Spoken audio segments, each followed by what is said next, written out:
This is Teal Café, powered by Latina Stout. Welcome to Teal Café, powered by Latina Stout.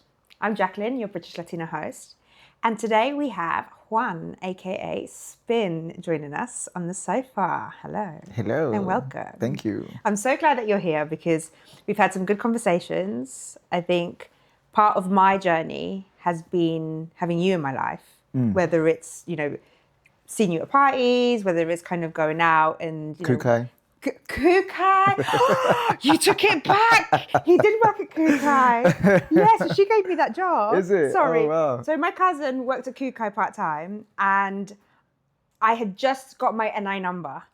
And I was like, I need a job. And she was going to uni. So then she asked Kat, who was our manager at the time. And Kat was like, yeah, I'll take her on. And that was my first ever job. And then I saw you and I was like, yes. I think that was my first retail job. Oh, really? Yeah. Oh my God. I completely forgot about that. It was a short period, but it was a thing. But there you go, constant in my life since I was yeah. 12, 13. Obviously, kind of, when you're a teen, everything is so, massive in your life. And growing up, I think we've had some really good memories. We've had some good times. I guess as a community, we've been, always in contact and everyone knows what you're doing and who you are. So for those that don't know, we have a breaking champion, aka Spin, who does pretty much, so you dance and you also judge. Yeah. Tell me your accolades. Tell me everything that you've done because you're absolutely incredible at what you do. Oh, shit. So what have you won? What have I won?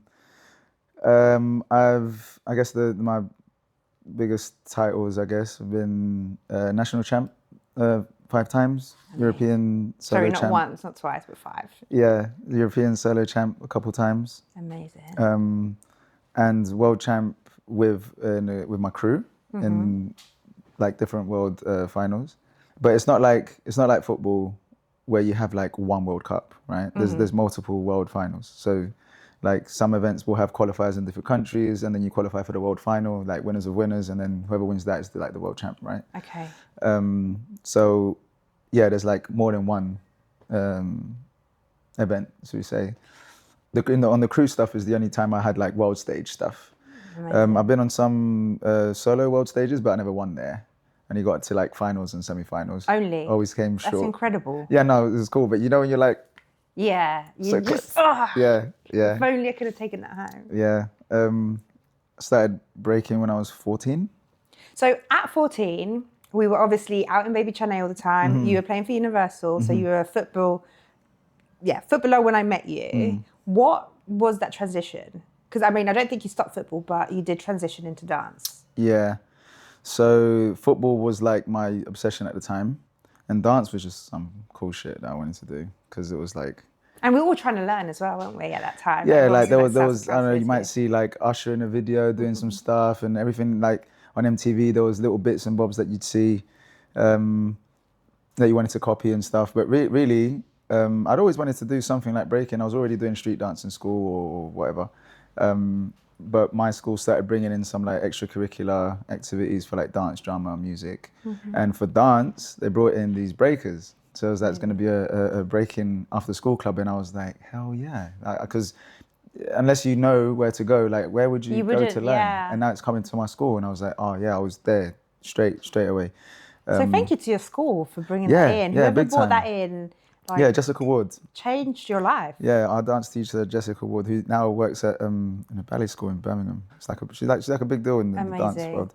She's the reason that we even had that. And I would be there every week. And then the people teaching saw that I'd always stay afterwards because they would stay and hang out and stuff. And seeing as they were there, I would just use that time to train. And I'd be practicing like with one other mate or whoever to stay back. And I'd be practicing the whole time until dead leave, right? Yeah. And then they were like, well, this kid does this all the time. You should just take him to an actual training session, like where they would go up the road in a youth center. And then they took me there to like train normally because ours was a class. But when it was a training session, there's not a class. It's just music and you have a hall and everyone's just doing their own thing. Yeah. Which was way more intimidating because I was like, I'm used to being told what to do. Yeah. Right? And now I'm here and like, what do I practice? Like, it's not. I didn't know. And what did you choose? like they would force me to do stuff like, come on, get down. Or like we'd make a circle, be like, they'd make me throw down because they knew I had stuff. Yeah. But I wasn't sure about how to manage in that context, right? Because it wasn't a class anymore. And then I started getting used to the whole idea of training with people, trying stuff out and meeting new people. Eventually joined the crew, got recruited into like the crew that was also training there. They took me to other places. They were all older than me, so I was like the baby of the crew. And they were the first crew I started traveling with La Familia crew. Were you the only Latino in the crew? Yeah. Okay. How was that for you? Normal. Okay. I guess because of schooling. Like in my school, there was barely any Latinos. So the British side and the Britishness, that was fine, like slotting in. Yeah, I mean, and everyone was ethnic anyway. Yeah. So it was like, it was pretty normal. I mean, it's actually nuts when I would meet another dancer who was Colombian. I was like, oh, wow, swear down, you know, so I was like, okay, sick. But there was barely any in the breaking Is that scene. still the same now? Yeah, I think so. At least in the UK, like there's dancers who do other styles. Yeah. But in the breaking scene, there's not as many Latinos as I would like. Yeah. But with that being said, the breaking scene in Colombia is way bigger than it was before, which I'm happy about. And you've had a little bit of a part to play in there, haven't you? You kind of go back. I guess indirectly, by like being out here and representing. Yeah. Because when I finally went back and got to connect with the breaking scene when I was living out there for a while, they already knew who I was because I was like representing Colombia in these world finals and whatever. And they're like, oh, there's a Colombian guy in this championship. There's a Colombian guy in that thing or whatever. And they'd be like, oh, this guy Spin, right? But they never met me. So it's someone that you should see on YouTube. And then when I started like to connect with people and training with people or giving workshops or whatever, because they were like, show us, teach us, like, because I've got more access to more information than they did back then. Yeah. Like in the 2000s, like 2008, 9, 10 or whatever, there was like less content online that was in Spanish or whatever, even things like YouTube or whatever. So they were behind on stuff, you know? So I was a way to like bring in what was, or what I was doing over here and the things I'd done and kind of like showing them stuff over there to like the few people in my city or whatever, attending events, just chatting, just hanging out, you know, because like when when they see you on all these big stages and you're on YouTube and you get free stuff and it looks all glitz and glammy, right? And sometimes it looks like they might put you on a bit of a pedestal and think like they can't chat to you or because there's a bit of a, you know, like you think, oh, he's a famous dancer, like he's not going to want to chat to me or whatever. Yeah. But then you're out there and, you know. Personable. Yeah, and you're hanging out and then it's like, oh, so now then you get all these questions and then people they really squeeze everything out of you. It's like, oh, what do you think about this? Or what do you know about that? And is it true that blah, blah? Like they want to confirm so many things. Yeah. So I feel like I've helped in that way. And then later on, like now having a name and a platform, I made the Cypher Network. Amazing. Which is just an Instagram channel that I changed name from an event that me and an ex created during COVID. Okay. It was an online event. And we created an Instagram and done a whole event purely through Instagram so people could compete from home. That's incredible because obviously during a time where you have to be physically there. Like you have to, it's very physical, it's there in the moment. It was very new to us as well. Yeah. And it was a way to keep the community engaged, had a bit of money saved. I knew that people in other countries, for example, like who were living off breaking, like having, even though it's like, I don't know, £200 for some breaker in Latin America who wins this thing, it's a lot, it's a big deal. When that was over, I changed it to the Cypher Network and made it just like a platform where we do events, talks. I was hoping to do workshops, everything, basically. And then I started doing events under that platform. So Primal Instincts, my current crew, which was a crew that I co-founded in COVID times. We do our crew anniversary through the Cypher Network. Okay. And then I started doing the Cypher Network Cali with a mate out there called DJ4 and other people from the Cali breaking community who would help out either judging, MCing, hosting, whatever. Like we kind of do it just together. And so we started doing the Cypher Network Cali with different categories and stuff. And it's still like my way of giving back in some sort of way, you know. And how has that been received by our Latino community here? I feel like a lot of, I don't know if a lot of the Latino community know Yeah, I so think much. I think my people know, like the people who I grew we up know, with. Yeah, because we follow you, we followed your journey. Yeah. But I guess breaking maybe still needs a little bit more sort of breaking within our community. Yeah. So this platform's perfect because it's going to get it out there. Yeah. And I think more Latinos would like to be involved in breaking if they knew how much of especially the youth as well. Yeah, you know, everyone's sort of but I think constantly maybe trying they don't feel that connection to it because they don't know enough about the history of breaking, and that it was a Black and Latino thing in New exactly. York. That's how it Do you started. know what I mean? And how much of it was influenced from Latin artists and Latin culture and stuff like that. And I think if they knew more about that connection, maybe they'd feel more attached to it and enough to try it because have some ownership of it in a way. But there isn't that bridge. Yeah. So maybe it's time to build that's one. a reason. Yeah. Yeah. Maybe it's just time to build one. Yeah. And I guess in terms of growing up here, obviously being Latino as well, there's lots of things that's kind of instilled in us pretty much on a day-to-day. And then just kind of looking at, you know, our parents, what they've done to come to this country. There's a lot of perseverance. There's a lot of skills and traits that you kind of learn and you kind of absorb from them, but also learn in your everyday sort of day-to-day. What's something that's quite key to keep in mind when you are going through something like breaking? There's no sprint. Like it's not a quick fix sort of thing. It's a marathon. Yeah. And you need stamina.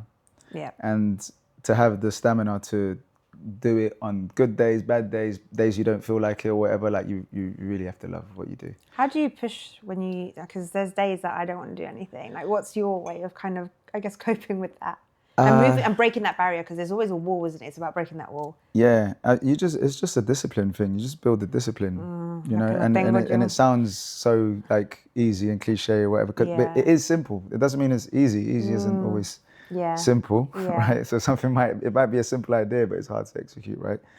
And I think again, if you're clear on where it is you're trying to get and you know what it takes to get there, it's like, do you have the stamina to do that for the next however long until you get a Now you've obviously won amazing championships. You hold titles that are sort of worldwide as well, very respected within the breaking community. You've also started something new. What have you started doing, which is absolutely amazing? And I think, tell me. I've recently got a job teaching at University of East London. So I'm teaching a breaking module there. Incredible. And that's inspiring the next generations of breakers. Potentially. Yeah. Potentially. Obviously, they do other styles as well. So they do house, hip hop. But you never know. It could be like you, that one person that's like, this is me. Yeah, absolutely. And I enjoy teaching in a more academic setting where like you can dive a little deeper on some things because it's like, okay, I don't have to teach just steps. Yeah. You know what I mean? Well, I don't believe that even out of the academic setting. But I guess being in an academic setting already puts you in that kind of zone anyway. But I like, you know, the idea of teaching the lineage of, you know, how things look and why they look the way they do, why they feel the way they do, why they're called what they're called. So even if at the end of the breaking module, I mean, it's 11 weeks, I'm not going to have breaking champions in 11 weeks. No. But by the end of the module, you should be able to write about it. Yeah. You should be able to tell me what is breaking, why is breaking, and da-da-da. And it's like, if you have an understanding of it, then I feel like I've done my job, you know? Yeah. Where you are now and sort of looking back at your journey in general, what's, I guess, a piece of advice that you'd give your 16-year-old self? What, my breaking journey? Or your journey in general. In general? Yeah. Life can be lifing. I don't know. I guess, because I don't regret anything.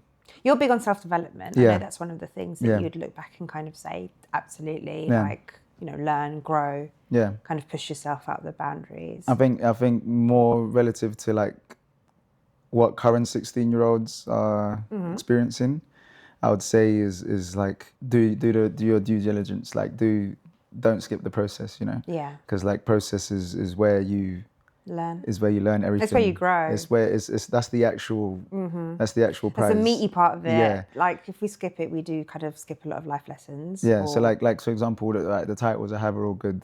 Yeah.